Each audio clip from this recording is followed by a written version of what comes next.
The Daily Ketchup is basically like PAP doc. IB doc podcast. We used to be IB doc. I don't think it's in our place to do something that can affect the way the country is managed. The fact that you can not care and still benefit from the system means you are the one benefiting from the current political landscape. Not everyone has that benefit. The problem I feel is that hawker food is basically too cheap to begin with. Blackface has been done before in Singapore. You have a whole professional team. Nobody saw that. Rubbish, yeah.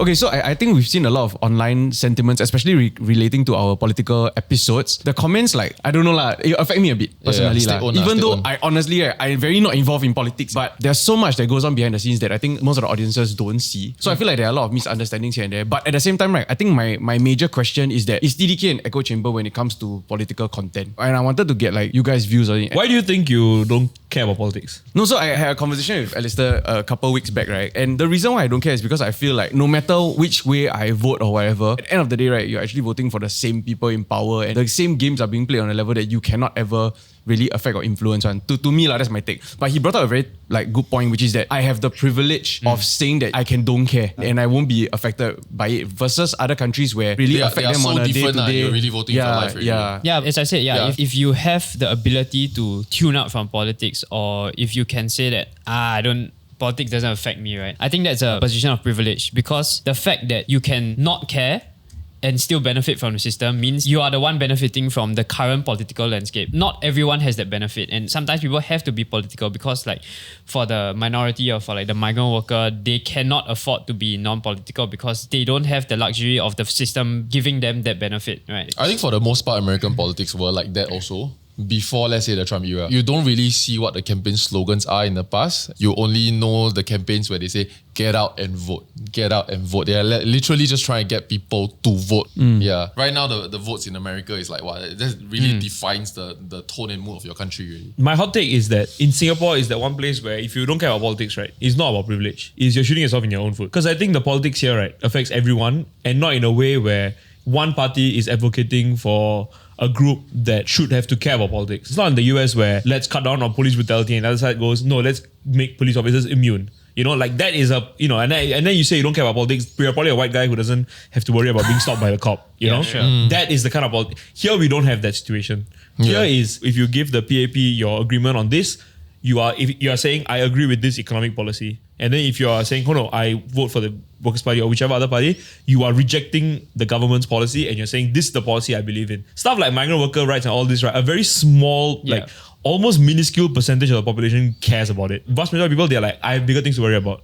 How am I going to put food on my table? Like, that's the kind of issues. So when you don't care about those politics, it's like you're saying that no matter what happens, I'm still going to be safe. Like, you're taking your sort of Singaporean security for a bit, maybe for granted, I would say. But that is the apathy, right? That is the apathy. Like, you can afford to say, I don't give a shit about migrant workers. You still, at the end of the day, don't have to worry about yourself. But I think what voting here affords you is the right to say, or like the ability to say, I care for my country as a whole and a little bit more than just myself. Yeah. And by looking out for people who can't even vote, the disenfranchised who are in Singapore, I think that is the power of your vote. To say that, you know, there's something other than myself that I need to look out for. I want to see Singapore become a better place. Would y'all then say that y'all actually want more polarizing oppositions? Because right now we look at the current landscape, right, where WP seems to be, or in Calvin Ching's words, a more empathetic version of PAP. By and large, the policies kind of want the same outcome.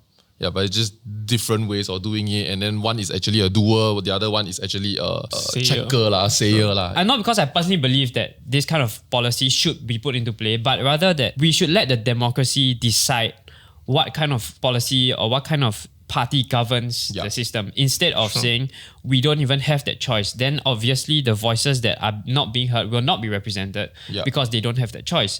So even though I don't personally believe in some things, I would want that space to be fulfilled by a party who has a different ideology. So broadening could be good for Singapore. Right. So meaning that if there's an opposition come out that you don't really believe in their ability or their mettle to govern, however, they have a cause that you believe in, for example, migrant worker rights, right? Sure. They have your vote. Would you say that? Obviously, as a party, you have to encompass certain things, not just fight for one, right? And I think it comes as a package, like, but are you able to... by and large, the parties are pretty much the same. It's individual competency to govern. Sure. Asian parties are I feel there's quite a variety of politics competencies. on stake and competencies on stake. Very I feel variety some are very populist, some are very moderate, some believe in, like the SDP, they believe in bigger ideals. But I know recently they have focused more on bread and butter issues. Overall, like their whole policy, their whole manifesto is based on democratic ideals. Yeah. Like stuff like that. That's a big picture stuff. Yeah. So I think it's very obvious, like people like Dr. Chi who spend their whole life fighting on that level, and then they're realizing they're not making any inroads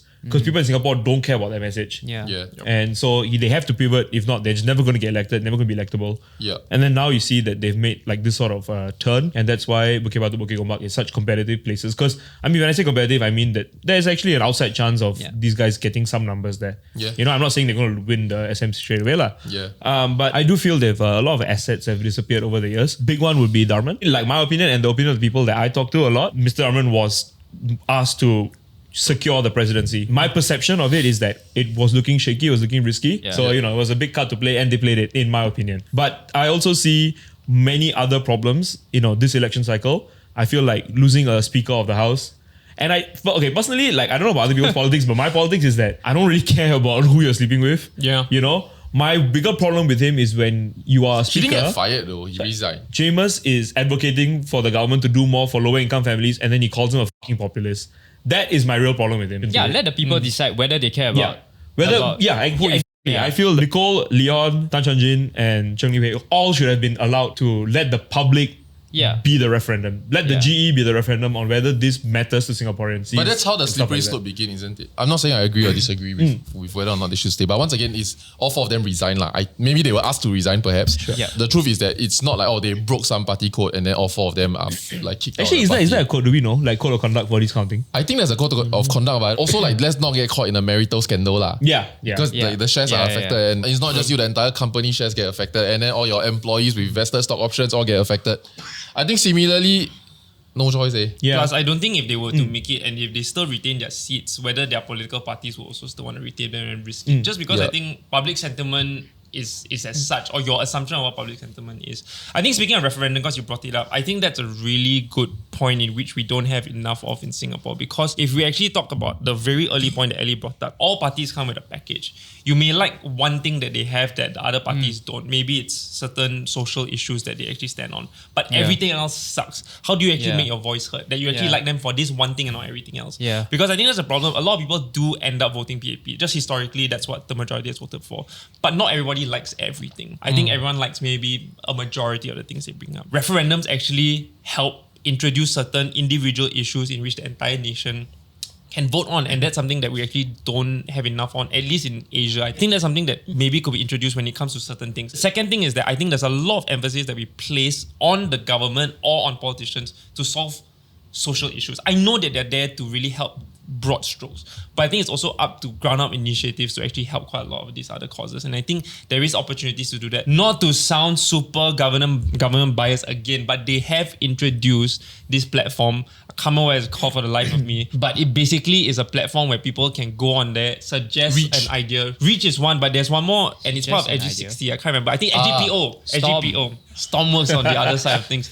But SGPO actually was an answer, right, to people who love to complain but don't want to do anything about anything, which is that if you have an idea on how to actually solve a social issue, tell us, we'll go and fund it. But you have to come up with a good proposal and then you go and do. Do you think the failure of this platform, or not failure, but like the lack of widespread success of it, is down to a perception issue? That I, as a person, just look at it and go, this is just wayang lah. No one's actually going to listen to what I have to say. In my view, in the history of this country, it's Big Brother tells you what is best for you. I have seen over my life, every time a opposition member brings up an idea, it is immediately considered bad, and only a ruling party MP is allowed to make a suggestion that can be adopted. And then later on, I see that sometimes they do adopt the policies that the opposition have brought up in the past, but then they rebadge it, repackage it, reskin it, new OEM product, and they're like, hey, this is our new policy. And then suddenly like, oh, okay, we'll all vote for this.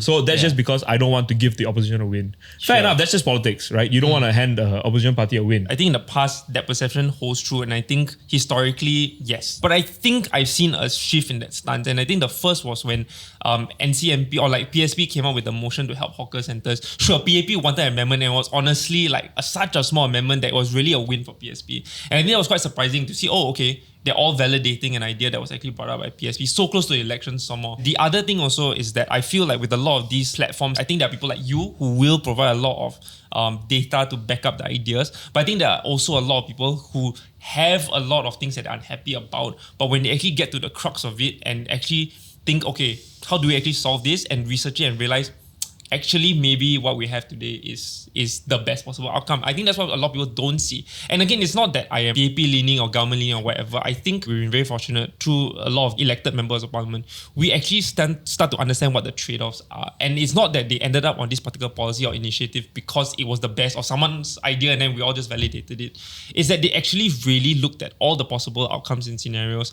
And when, yes, there is a quote-unquote populist way that we can do things, but the trade-offs are going to be huge. We either need to tax a lot more people, or it's going to take up budget from somewhere else or whatnot, and sure, our budget's a lot, but still there's a lot of trade-offs. The outcome that they finally come down to actually in that context seem pretty reasonable, and a lot of people don't see that. Wow. Having said that, you currently reside in opposition GRC. And they're doing fantastic. This is the thing, like when people think like, oh, I compliment and I maybe we have a lot of PAP guests on that I'm PAP leaning. I think I lean towards competency. And I think that's why I see, because I've lived in Malaysia for 14 years of my life, I live in Australia for 3 years of my life. I think I have an exposure of different ruling parties and systems and parties or whatnot to recognize a good one when I see one. At least from my point of view. I live in a WP ward and I would lean towards them because they have the track record, they've done amazing work, and I think that sounds pretty familiar on a nationwide basis, which PAP has also done. To bring it back to the media side of things, right? So there have been a lot of sentiments online saying how the Daily Ketchup is basically like PAP dog. Stable Media was one that IB Dog podcast. We used to be IB Dog. Stable is not bad actually. It's a sick upgrade. No, but it's so funny. 50 Cent Army. If you go to our channel, right, and sort by oldest, right, our second episode is whether you should eat your own sperm. It's so funny that the state podcast asked you that question. The guy at MDA be like, hey, we try our best, bro. Okay, this one is a question that I really don't know. Does it matter that we are just sharing our personal views and opinions?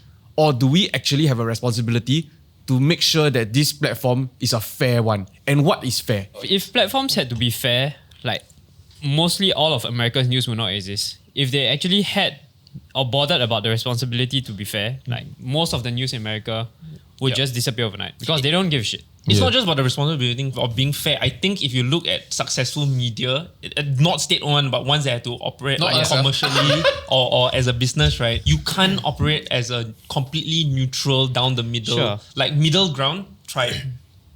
Didn't survive. No one was reading it. God say like never say. Yeah, someone asked me this recently also at the panel. How do you stay neutral and credible? And I said those are two completely separate things. I don't think we as individuals need to be neutral because we all have our own biases. And I think it would be very fake for us to purposely fake neutrality. I think we need to be credible, we need to be fair, we need to be factual. And if it's an opinion, we need to mention it's an opinion and state why. But at the end of the day, what we recognize in the show is that maybe a lot of our opinions seem to be skewing one way. And so then that's why we've introduced new differing voices. Learn from both sides because maybe we've just been talking to each other so much. Very indoctrinated. And I think this helps. And I think conversations like this is also very interesting and eye-opening. For me, is if we have a guest, we must always be fair. If we don't have a guest and we are the ones that are speaking on our show, I think we voice whatever our own opinion is, no? There is another route that we could have taken. We could have internally be like, okay guys, let's just tone it down.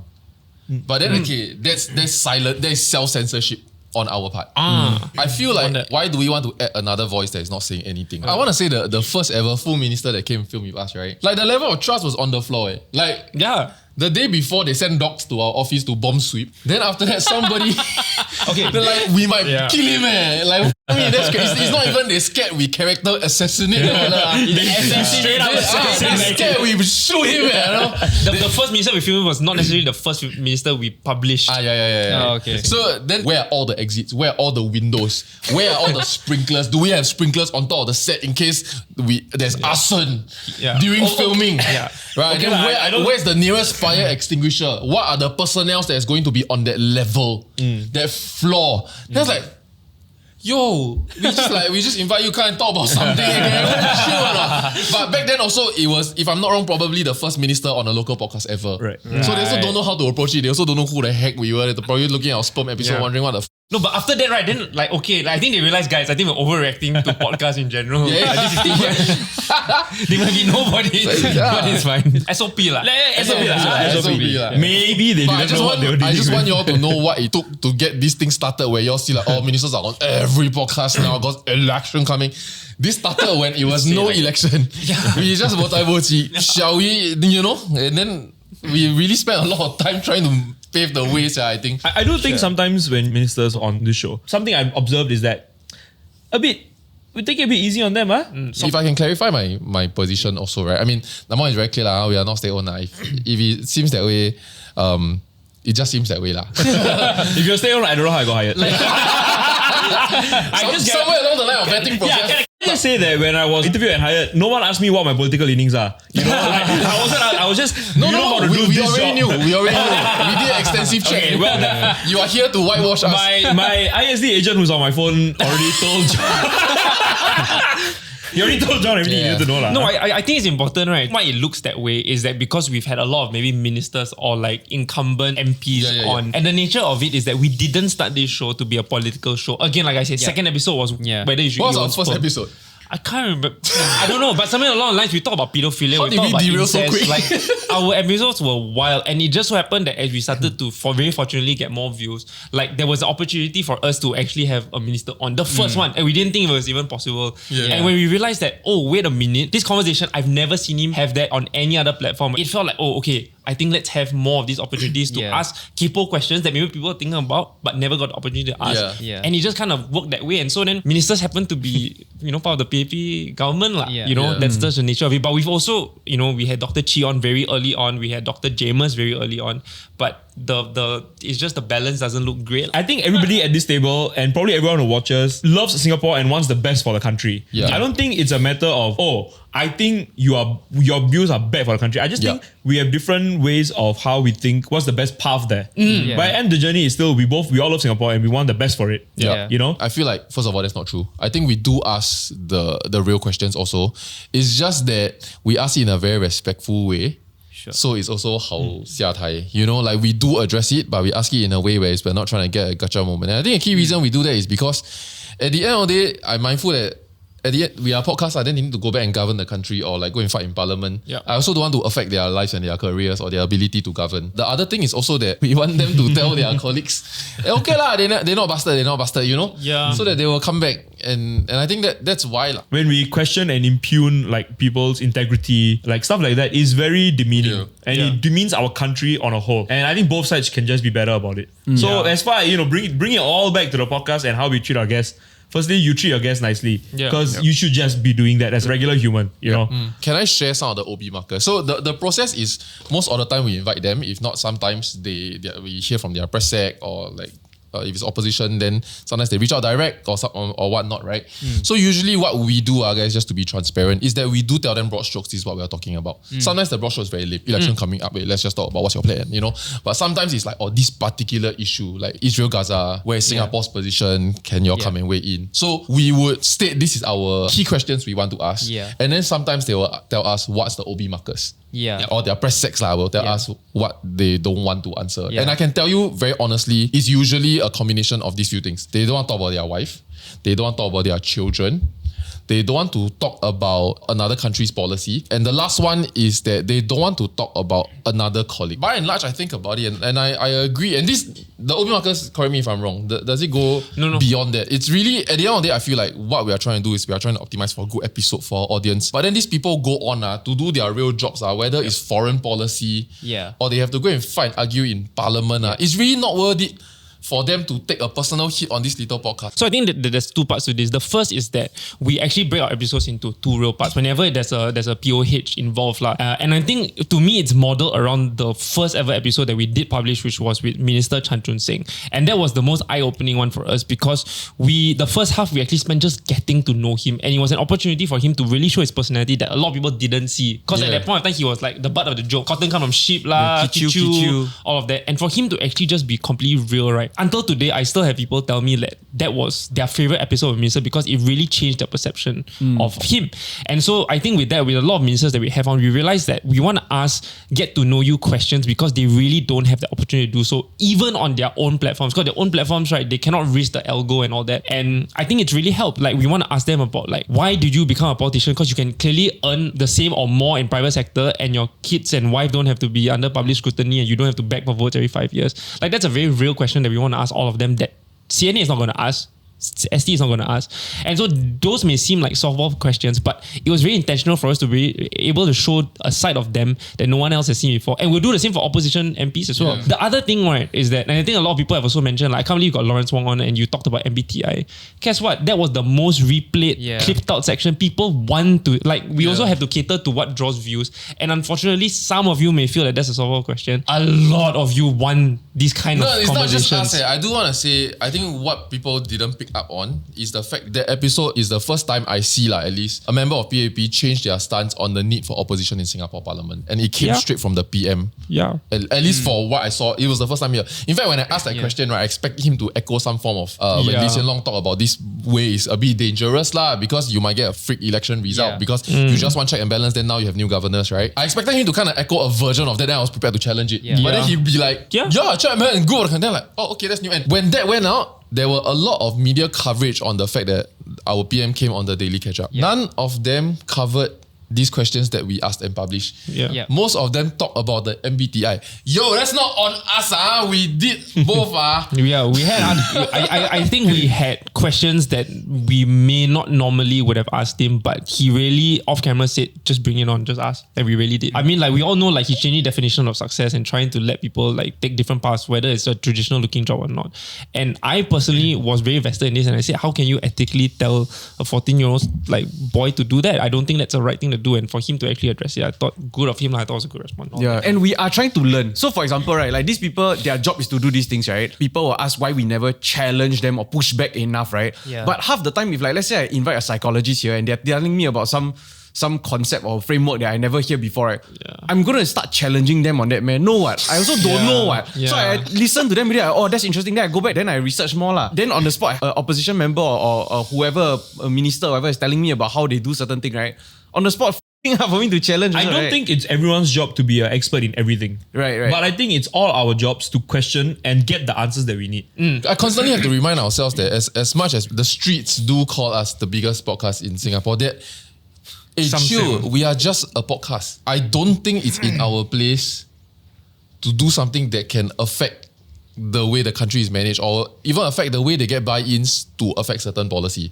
Yeah, that to me is scary. So if we look at something that Alistair brought out was migrant worker rights and protection. I think to a certain extent, these office holders, right, I think they all make good money and they can afford more expensive homes. But the truth is that the one thing that they deal with probably 900 times a day is someone telling them the cost of living in Singapore is too high. Sure. So when we look at migrant worker rights, then there is a slight trade-off in that sense. Do I want to be a good person? Because I feel like it's easy to know where the moral high ground lies on this. Let's give them good transport. Let's make sure they live properly. Their hours are not too stretched and whatnot, and everything's within reason. I don't think it takes a spiritual leader, right, to be able to figure out what is the right thing to do. But when that is done, all these things cost money, so let's upgrade their accommodation and everything, right? Then it goes back down to the cost of everything. So then your houses, which everybody is already completely expensive, this is a forever problem for them. And at no point are they going to say, it's difficult, right? Because the rest of the populace is trying to complain that shit's getting expensive, and then we want to stand on moral high ground and say, let's make this even more expensive. Which I understand where it's coming from, because if you ask me, I think human right is human right.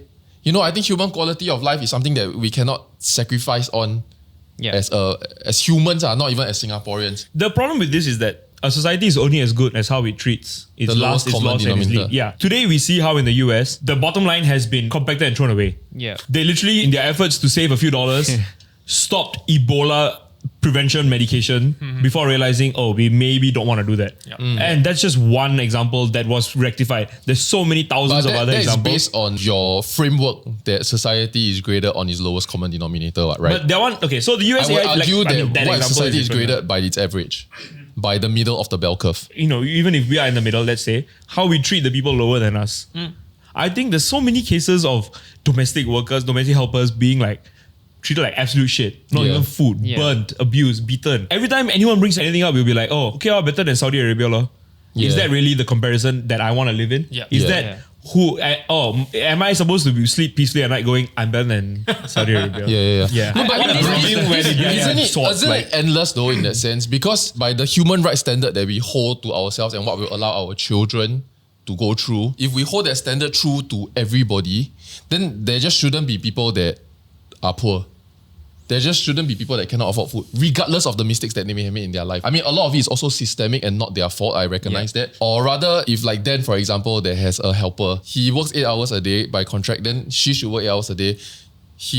By these 8 hours a day, he should be able to afford his own house in Singapore so that you don't have to sleep in your office, which is what domestic helpers do. They sleep in their office, so it's always on.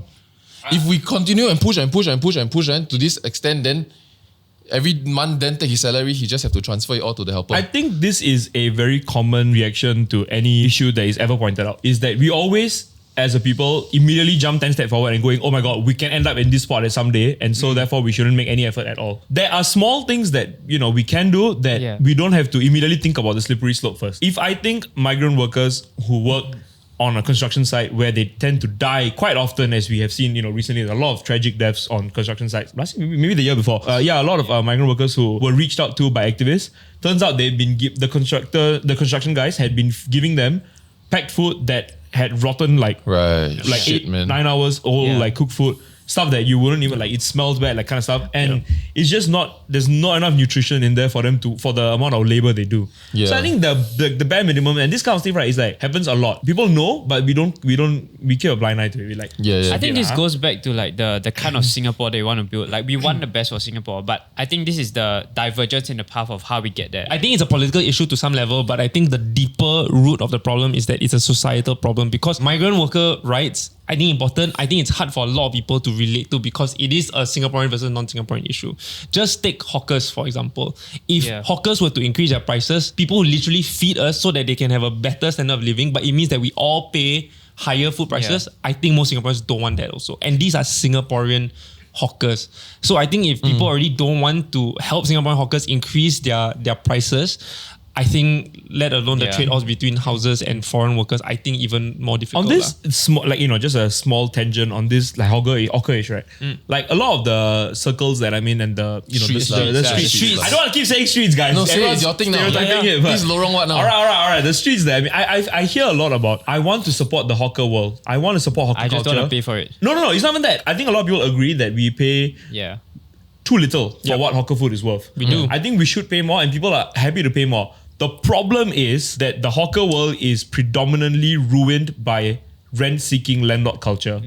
Every coffee shop, right, goes for record prices. Every single new tender goes even higher than the last one. And the only people who are making money off this is the landlord. It's always a landlord, food store owners. Yeah. They are always feeling the pinch. People want cheap food. People want good food. Yeah. These people have family businesses that they're running most of the time. Yeah. Nobody wants to take over the family business. They have barely enough to get by. I'm completely 100% with you. I do think that we need to we need to treat our hawkers better. But I disagree with one sentence, which is that people are happy to pay for it, because I don't think that's the case. And if we take out the rent issue, for example, when GST increased by 1%, people increased their prices by more than that. And it was also because of global inflation increasing the cost of goods sold and stuff like that.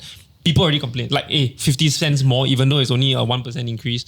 I think there is especially when it hits home, when it hits to how much I have to pay for food, I think people have a slight reluctance. I don't know what those numbers look like. The problem I feel, if we benchmark Singapore across many other developed countries, right, is that hawker food is basically too cheap to begin with. Yeah. Right. Because right from the start, when all these hawker centers, right, they don't pay rent one. They are street vendors with their push cart.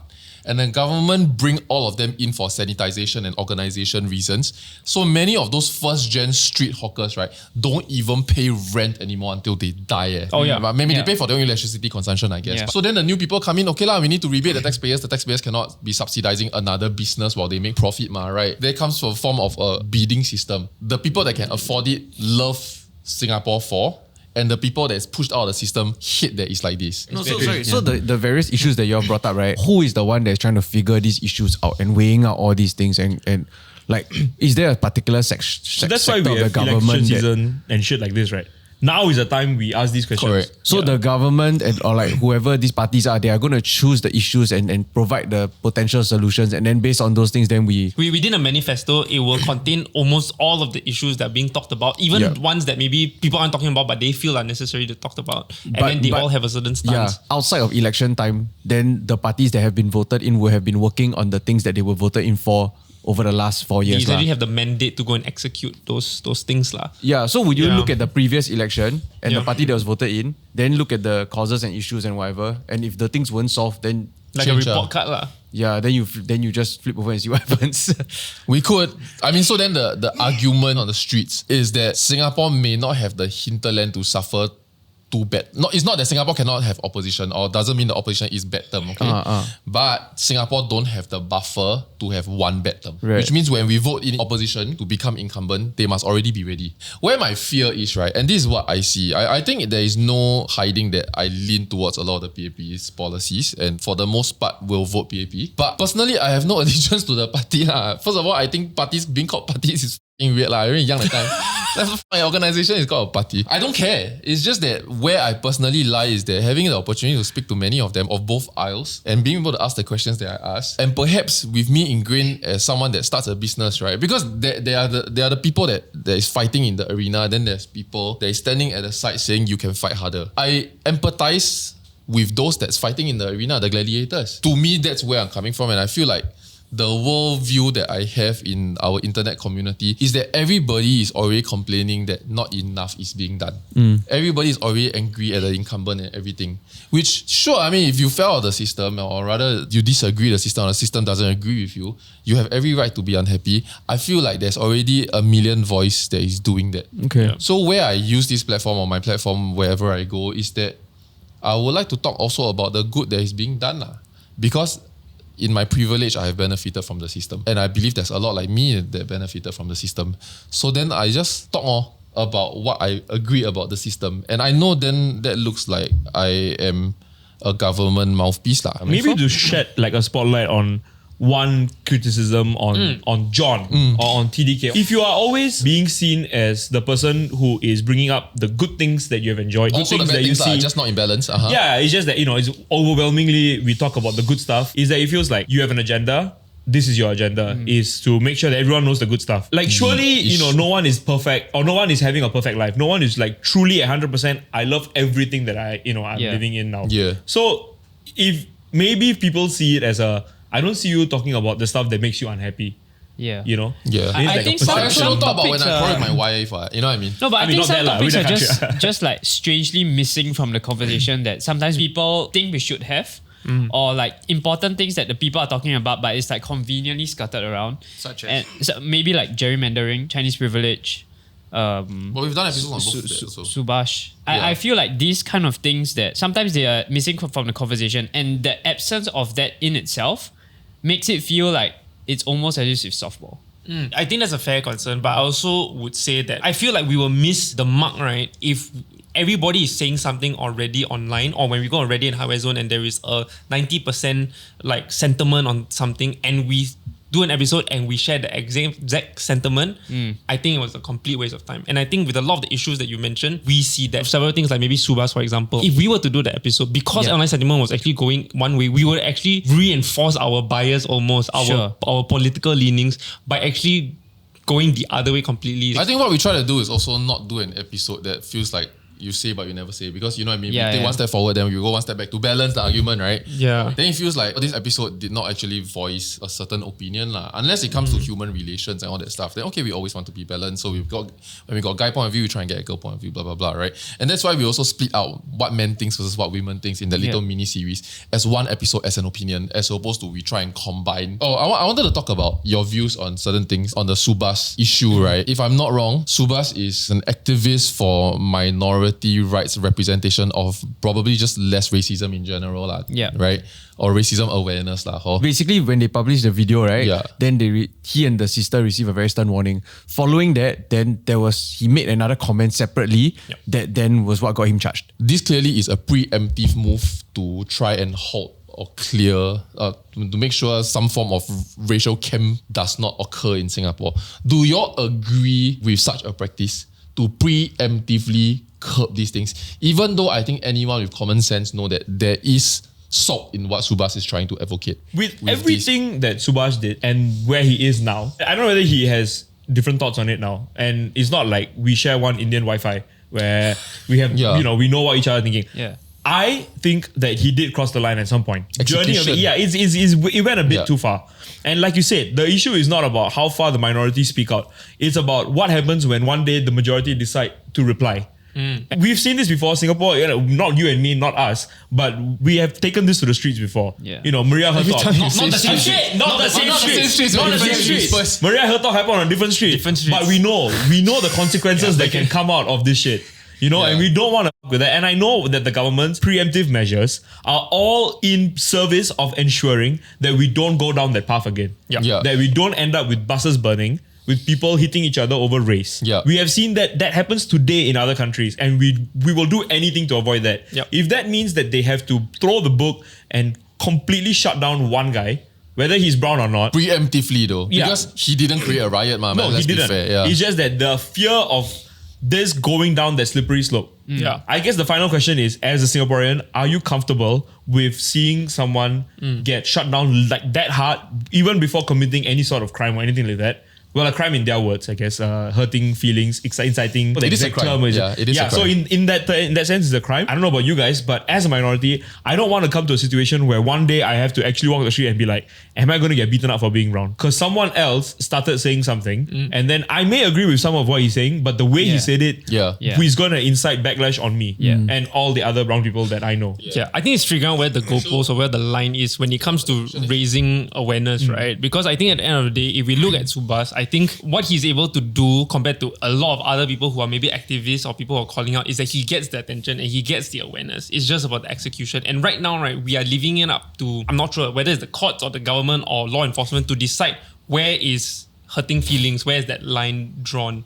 And so I guess to answer your question, we need to figure that out. It's the same thing that we've talked about also before, I think with Professor Walid about Leong Man Wai being called racist when he may have been trying to raise a legitimate point about Sika, right? Where do we stifle conversation by calling someone racist or like by calling something out before we can actually get to the conversation? And I think this is exactly that point. And I don't know where that comfort level is because I actually don't know where that line is at the moment. I think it was very clear with Subash, maybe the first music video, because he did call out Chinese. He said, I think like Chinese always things up or something like that. I think that's a very clear line. But if he were to raise awareness in a different way, like I think he also did the video at like Cotton On or Uniqlo or something like that, where like a woman called him Gui, I can't pronounce it. So I think with that video, for example, right, he didn't necessarily call out a certain race, he called out this individual. And I thought it was actually very good because he actually created a conversation about addressing racism to our parents, because I remember that woman's son actually apologized to him on camera and said, I'm so sorry, she really shouldn't have said that. And I thought that was actually a very a bit aggressive, but at least he didn't call anybody out. There was no need for any like warnings or anything. And you still managed to get that viral attention. I didn't think it was aggressive. I think it was very...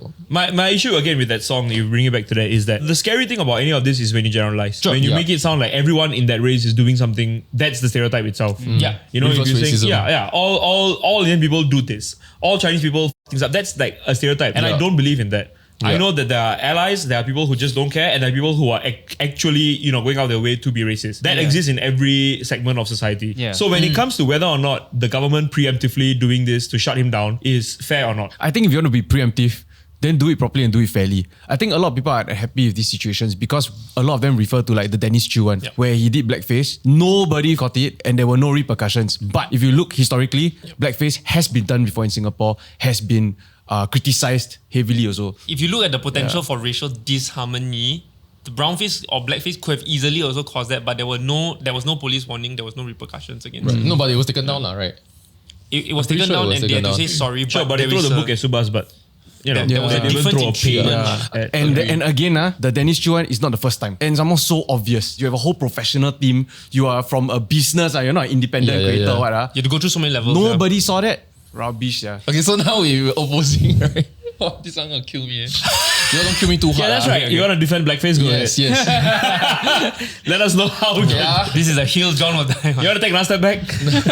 I do feel like to a certain extent, Dennis Chew's brown face is part of an American blackface trend, where Hollywood was advocating for, if now you have such diversity of actors in Hollywood, why do you still make white guys play whatever roles lah? Why that happens, we can understand also, because box office law. We want the names to be tied to box office. Then at the end, it became a social movement. So I think that movement got very big. Then it happened to Singapore. Then I don't think it really was the same thing, because tastefully done, no. But that was part of the gap. It's one comedian trying to play all the races. And it's not trying to go out there and say that Chinese is superior to Malays, Indians, or minority race in Singapore. But that's all it was, and then it was a mistake, and then they took it down. I feel like it's a little bit different from Subash in that he outrightly attacks another racial community in Singapore. I think you missed the forest for the trees on the net stuff. The problem with that is, in the past, in Singapore, many of our minority have definitely experienced this. I myself experienced it myself. People do that to make fun of us. This Nets ad, this FlashPay ad, whatever it was. Oh, that's what it was. Yeah, it may not have wanted to make fun of anyone. I'm sure it was the whole idea is, hey, it's one guy, he's playing all the roles. He's playing an old Chinese lady, he's playing an old Malay lady, he's playing an Indian also guy. probably a budget problem. But what you've done is basically legitimized all the years of people who have done the same thing to make fun of me. Right. The issue is not even just that blackface was because of a lack of diversity. It was literally introduced to make fun of black people back in, like, you know, when they were doing theatre plays. It was literally used to show that someone was like either inferior or they would make fun of them. Of a slave lah, right? Yeah, exactly. Yeah. So it's not even that, oh, we can't cast this person. They were the object, or they were the subject of like insults or like ridicule in place. I feel like I really see your point, and that's why when that campaign happened, there was pushback from the minority community that may share your sentiment.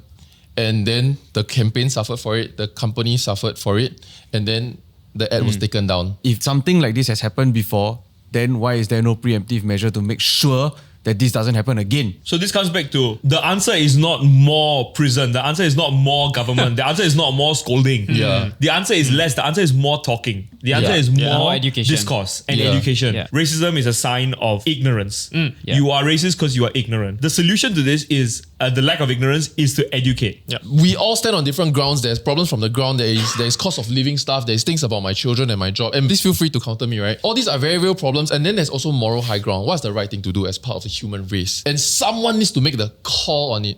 And this person happens to be whoever is ruling. And no matter what I'm trying to say is that you either affect moral high ground or the trade-off is cost of living. And on cost of living, you affect moral high ground. I mean, not every instance is always these two opposing things. That is my point. Everybody on this table wants check and balance in parliament, but if everybody vote on check and balance, we will push PAP out of government. I want check and balance on PAP, and there's no way I can secure a check and balance on PAP without voting opposition.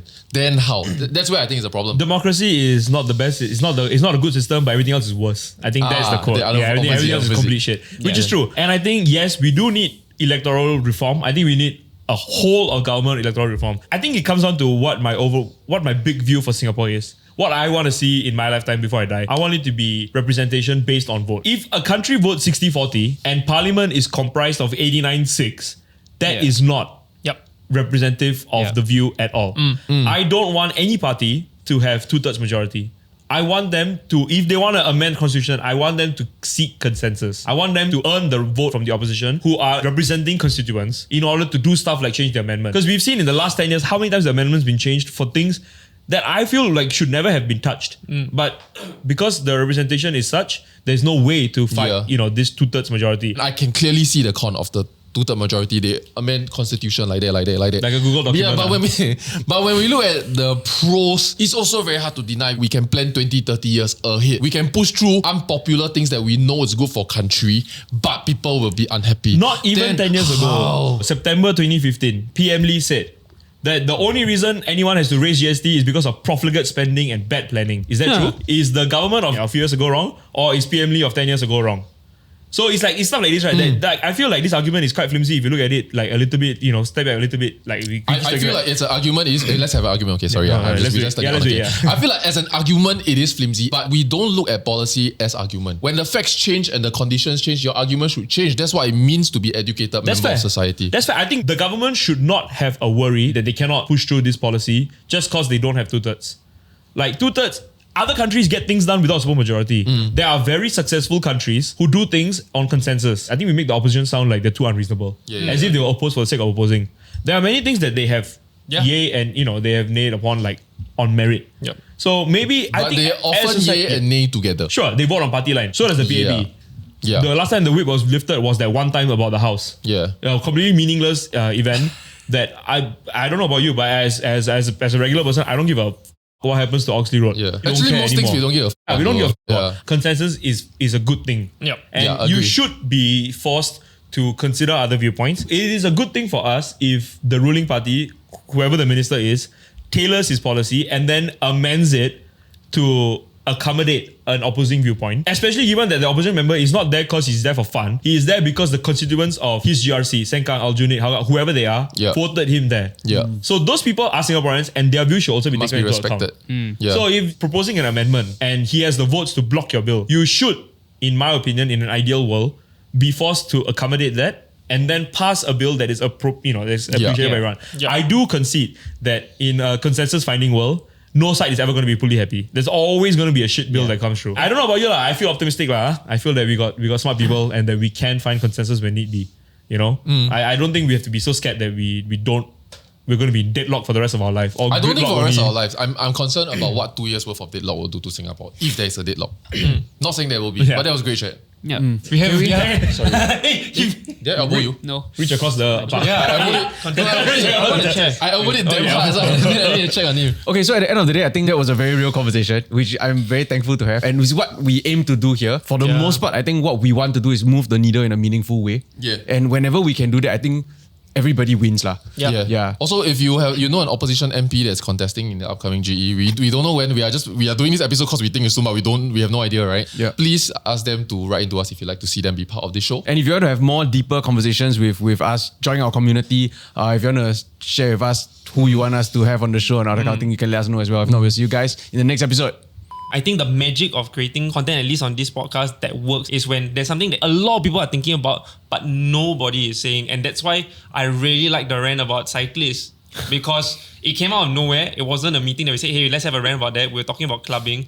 And then when you guys said it, right, it wasn't a fair and balanced argument. It was very one-sided. But it was like, oh my God, yeah, that is something that Can I I do just say feel. that when I watched that episode, the first thing that came to my mind is that I've been thinking that for years. I have a platform for years, and I wouldn't dare to poke that bell. I look over my shoulder by the way now. I hear a bell, I'm like, You'll probably survive it, but it's gonna hurt because it's gonna bang my We're gonna both go to take each other down. I won't survive.